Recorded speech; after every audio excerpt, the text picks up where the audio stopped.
Hello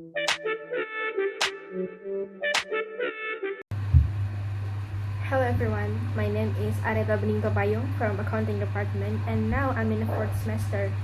And today I'm going to show you the steps on how to find an occupation. So some of you guys may be thinking about what is the best way to get a job, find companies who wants to interview you and get hired. Well, here I am having the 6 steps that you can take to find a new job, including where to look for a job, how to use your connection to boost your job search, and how to ace an interview, how to follow up, and more advice on how to get hired on your next job. Step 1. Identify the specific job you want now. You must identify a realistic job that you can perform right now that fits on your own work, related skill, background, accomplishment, and education, of course. Once you have decided, write down the job title. If you need help, various websites list many different job title and description. For step 1, you don't need to find a job opening. Just identify the type of job that you are qualified for and interested in. Step 2. Find the description job that you want now. You must find the description job that you want now because it will help you to decide if you are really a good candidate for that job, and also help you to decide what to say and not to say on your resume, in cover letters, and interview with the employers. Employers usually list the job description for each of their open jobs on their website, of course. Current workers will know the job may be able to tell you about the open jobs description and any requirements. Step 3. Identify your skill, experience, job result, and education that fit on the job that you have selected. As you make this list of your work-related skill and accomplishment, you will be able to compare your work background with the key qualification that's shown in the job description you found in step 2, of course.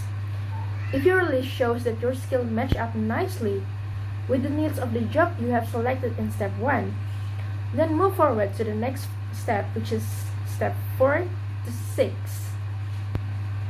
However, if your skill and accomplishment you list on step 3 doesn't match with the job description you found in step 2, then you should seriously consider picking up another job to pursue at this time.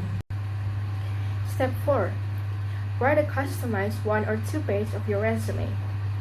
The resume you write for each different employment opens job must be customized. You don't need to change the same core data you will include on your resume, like your employment history, your school information, and your current contact information. Those details will be the same on all your resume.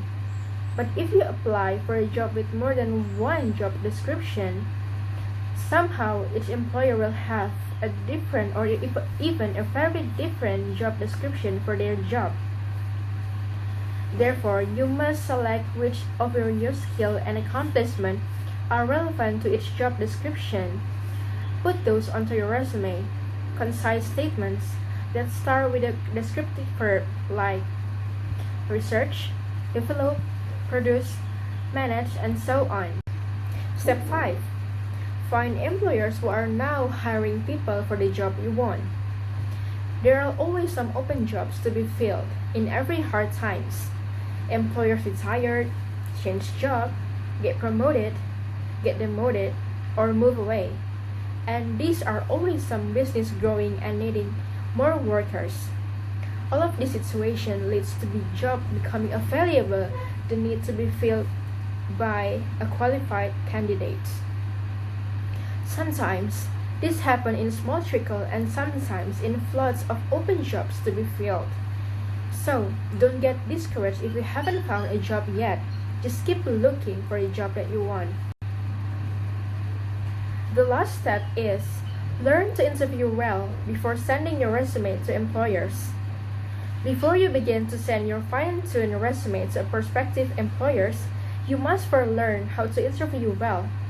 For too many people begin sending out their resume as quickly as they can before they are prepared to interview well.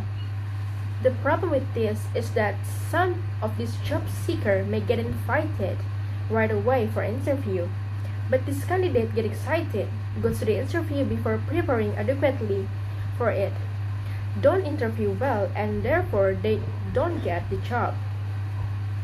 Once you have done this, you can go back to the interview or the company or saying now you are learn how to answer the question correctly.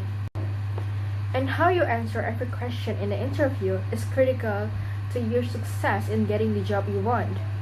Although you must be fully honest, there are still right and wrong ways to answer each question in the interview.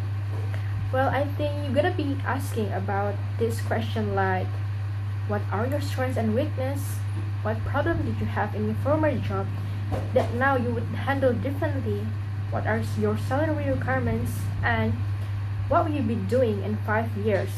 And as a candidate, the answer you give to each and every question you have been asked must be planned out ahead of time. Even one bad answer may cause you to lose the job. Focus on your answer in short, like 1 or 2 minutes, example that shows your background, your skill and accomplishment to fit your job description.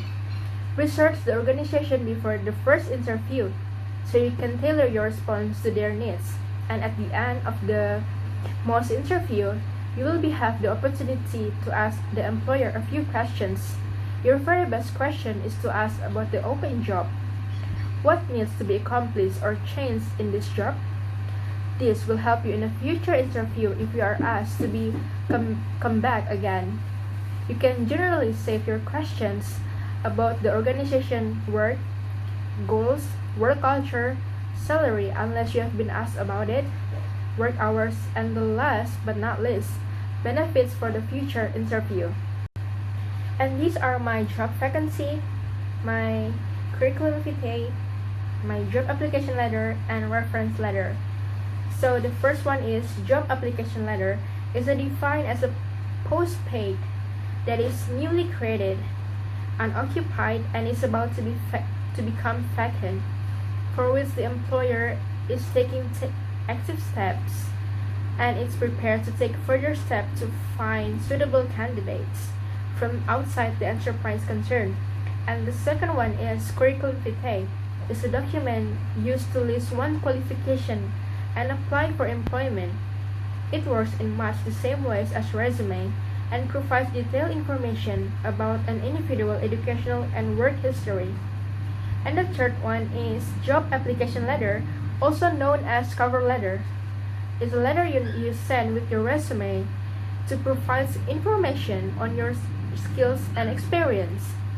The letter is your chance to sell yourself to an employer, explaining why you are an ideal candidate for the job.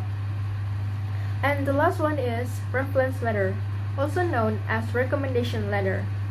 It's a document in which the right assess the quality, the characterized and capable of the person being recommended in terms of that individual ability to perform particular task or function.